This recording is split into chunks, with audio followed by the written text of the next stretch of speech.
दोस्तों, आचार संहिता लागू हो चुका है और बीजेपी आचार संहिता का उल्लंघन करने में कोई कसर नहीं छोड़ रही है। ये बयान है आम आदमी पार्टी की लीडर का। उनका ये कहना है कि बीजेपी अरविंद केजरीवाल के चरित्र को बदनाम करने की कोशिश कर रहे हैं।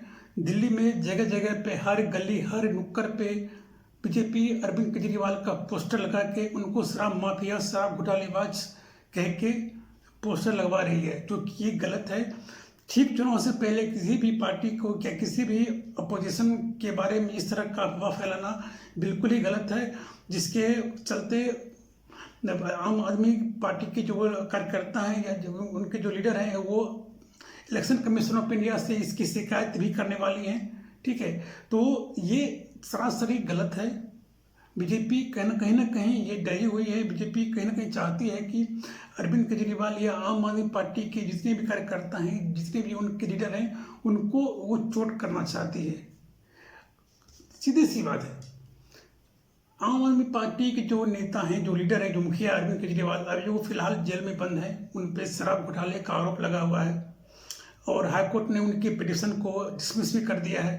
हो सकता है कि ये सुप्रीम कोर्ट में अपील करें, वो बात की बात है। लेकिन कहीं ना कहीं बीजेपी जो गवर्नमेंट है वो आम आदमी पार्टी के ऑनेस्टी से कहीं ना कहीं डरी हुई है।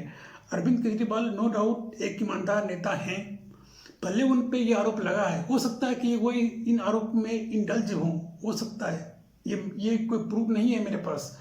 मैं एक हाइपोथेटिकल बातें कह रहा हूँ कि हो सकता है कि वो केजरीवाल इसमें इन्वॉल्व हों, लेकिन अभी इसका कोई ठोस सबूत ईडी की तरफ से नहीं पेश किया जा चुका है। अब तक कोई पेश नहीं हुई है। अब देखना है कि सुप्रीम कोर्ट में इसकी क्या उनका टिप्पणी आता है सुप्रीम कोर्ट के जरिए। लेकिन फिलहाल ईडी कोई ठोस पुख्ता सबूत नहीं पेश कर पाई है। तो अब एक ईमानदार नेता जिस तरह से इल्जाम लगाना ये सही नहीं है। कोई बीजेपी कहीं ना कहीं डरी हुई है। डरी इसलिए हुई है क्योंकि केजरीवाल और आम आदमी पार्टी के साथ दिल्ली की पब्लिक है और कहीं ना कहीं हर पब्लिक, दिल्ली की पब्लिक हो चाहे कहीं ना कहीं जनता को ये पता है कि केजरीवाल जो हैं वो एक ईमानदार नेता हैं और उनको फंसाया जा रहा है। और ये भी पता है कि अगर केजरीवाल अगर इसी तरह से ईमानदारी से काम करते रहें तो हो सकता है कि आने वाले समय में वो देश के प्रधानमंत्री नहीं बन जाए। और कहीं ना कहीं बीजेपी को इससे काफ़ी ज़्यादा खतरा है। बीजेपी को अगर डर है तो वो केजरीवाल से ही डर है, बाकी किसी से उसको कोई डर नहीं है। बीजेपी को डर है एक ईमानदार नेता से, क्योंकि सीधी सी बात है, ईमानदारी कुछ पल के लिए परेशान हो सकती है लेकिन परास्त नहीं हो सकती है।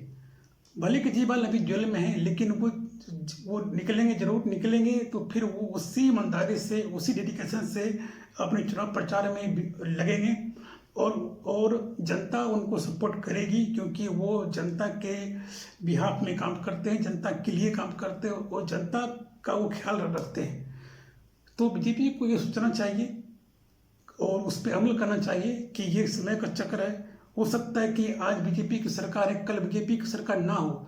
और बीजेपी इस तरह से मनी लॉन्ड्रिंग का केस बनाई है, मनी लॉन्ड्रिंग का लॉ ड्राफ्ट की है, ये मर्डर से भी ज़्यादा खतरनाक लॉ है इसमें। तो हो सकता है कि कल को अगर केजरीवाल जी पावर में आ जाए या हो सकता है कि कांग्रेस का सत्ता आ जाए सेंटर में और बीजेपी अपोजिशन में चली जाए, तो बीजेपी का आधा से ज़्यादा जो लीडर हैं वो जेल में होंगे। ईडी उन पे भी पीछे पड़ सकती है, क्योंकि इस तरह से कानून बनाया गया है मनी लॉन्ड्रिंग का। कल को अगर बीजेपी अपोजिशन में आएगी तो ईडी अगर उन पे इंक्वायरी करे, बीजेपी के अगर बीजेपी अपोजिशन में अगर चली जाती है आने वाले फ्यूचर में, तो आधा से ज़्यादा बीजेपी के लीडर हैं वो उन पे ईडी का रेड चला जाएगा, उन पे ईडी का कार्रवाई शुरू हो जाएगी, उन पे तरह तरह के स्कैम के केसेस लॉन्च हो जाएंगे, दर्ज हो जाएंगे। तो ये एक समय का चक्र है। आज केजरीवाल अंदर तो कल कोई और अंदर। तो हमेशा एक सही तरीके से काम करनी चाहिए पॉलिटिक्स में। पॉलिटिक्स में आपसी रंजिश में कोई ऐसा कदम ना उठाया जाए जो कि पब्लिक के लिए या देश के लिए खतरनाक हो। यही आपको बताना था। मैं छोटा सा प्रयास है मेरा। मैं किसी भी पार्टी का समर्थक नहीं हूँ, जो सही है मैं उस पर बात करता हूँ। नहीं मैं बीजेपी का समर्थक हूँ, नहीं आम आदमी पार्टी का समर्थक हूँ, नहीं मैं कांग्रेस का समर्थक हूँ। मैं एक सच्चा देशवासी हूँ और जो सही काम करेगा मैं उसके सपोर्ट में खड़ा रहूँगा। शुक्रिया, धन्यवाद।